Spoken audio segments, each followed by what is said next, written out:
Herkese merhaba, ben Zeynep. Hobisever YouTube kanalıma hoş geldiniz. Bugün sizlere 3 renkli, kolay, tığ işi bebek battaniyesi örgü deseni anlatımıyla yine karşınızdayım. Yeni başlayan arkadaşlarımız için özellikle adım adım tüm detaylarını anlatacağım bir video olacak. Umarım sizler de beğenirsiniz. Hemen tığ numaramı göstermek istiyorum. 3 milim bir tığ kullanacağım. Yine anti-peeling özelliğine sahip bebe yünlerim olacak. Dilediğiniz markaları tercih edebilirsiniz. Hemen kolay tığ işi bebek battaniye örgü anlatımına başlayalım. Evet, bismillah diyelim ve başlayalım. Zincir yapımı ile başlıyoruz. İstediğiniz uzunlukta zincir yapabilir, metre ile ölçerek bebek battaniyenizin kenarına karar verebilirsiniz. Zincir sayımız 3 ve 3'ün katları olmalı. Bu şekilde de sayarak ayarlama yapabilirsiniz. Ben de zincirlerimi ayarladıktan sonra tekrar geliyorum. Evet, ben küçük bir desen anlatacağım. Model anlatımı için 3 ve katları şeklinde zincirlerimi ayarladım. Bu sonda elimi tutuyorum arkadaşlar. Ekstra 2 tane zincir yapalım. Ve 3. zincirime 3. zincire sık iğne yapıyorum. Şimdi yana sık iğne yapıyorum ve zincirleri atlamaksızın yan yana sık iğnelerimi yapıyorum.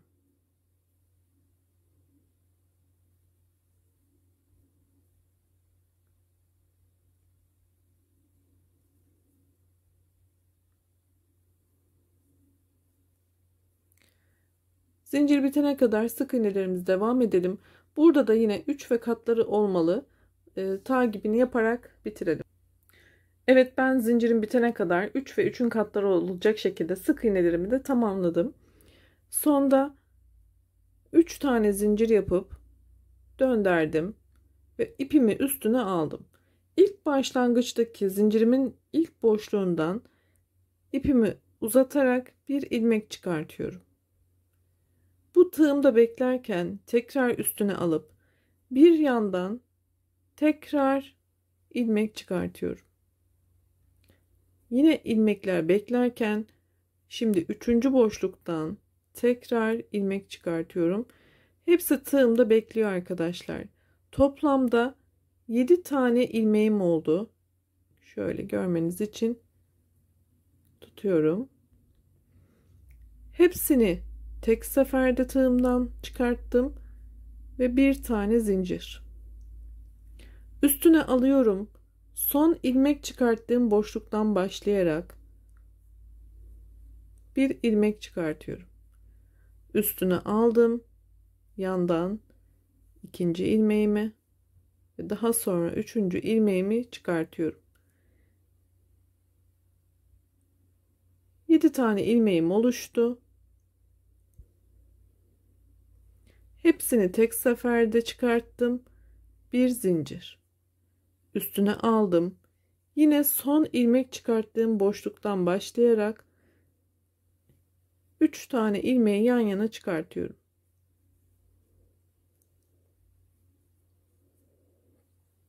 Hepsini tek seferde çıkartıp bir zincir. Üstüne aldım. Devam ediyorum.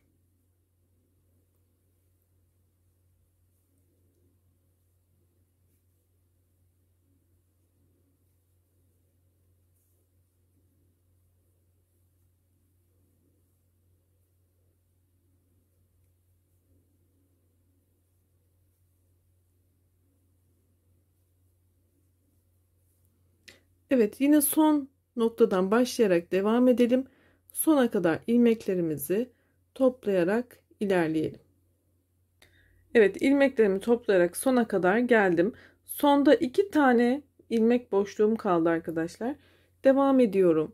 Yine son çıkarttığım ilmek gözünden bir ilmek çıkartıyorum.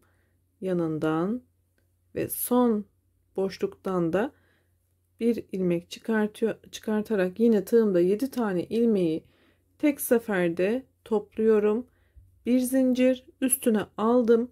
Burada son göze tekrar batarak ikili trabzan yapıyorum ve sıramı tamamlamış oldum. Bu sonda farklı rengimize geçiş yapalım. Onun için beyaz ipimi alıp Onunla devam ediyorum. İpimi bağladım. Döndürdüm. İlk göze sık iğne yaparak sabitliyorum. Sonrasında her sık iğne gözüne sık iğne yaparak sona kadar sık iğne yapacağım. Burada da yine sayımı başlangıç sayıma denk yapmalıyım arkadaşlar. Yani 3 ve 3'ün katları olmalı.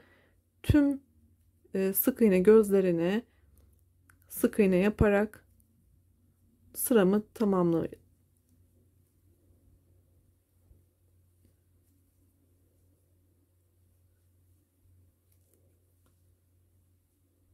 Hiçbir tane atlamadan devam edelim.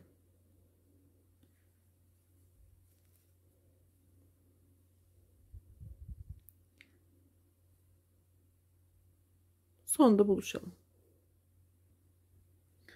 Sona kadar devam ettim. Sonda artık son sık iğnemi de başlangıçtaki zincirime yaparak bitiriyorum arkadaşlar. Yine burada sık iğne sayım 3 ve 3'ün katları şeklinde takibini yaptım. 1, 2, 3 zincir yaparak döndürdüm. Ve bir alt sıradaki deseni tekrar uyguluyoruz. Üstüne aldım. İlk gözden ilmek çıkartıyorum. Sonra yandan ve diğerinden hepsini tek seferde toplayıp kapattım. Üstüne aldım. Son ilmek çıkarttığım yuvadan tekrar ilmeklerimi çıkarttım. Bir zincir. Bu şekilde sıramı sonuna kadar devam ettiriyorum.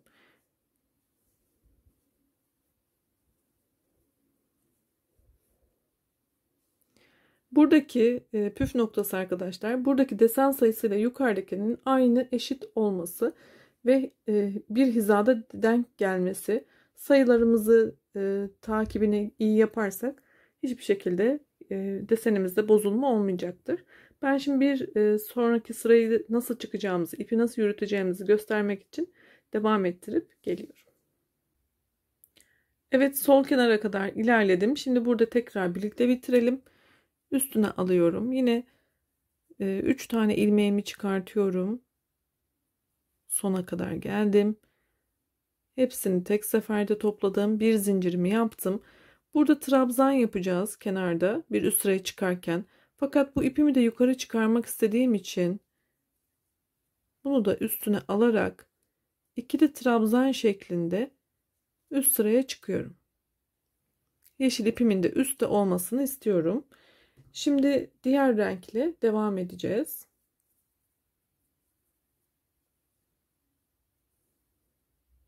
Üçüncü rengime geçtim. Bir zincir döndürdüm ve ilk göze sık iğne yaparak başlıyorum.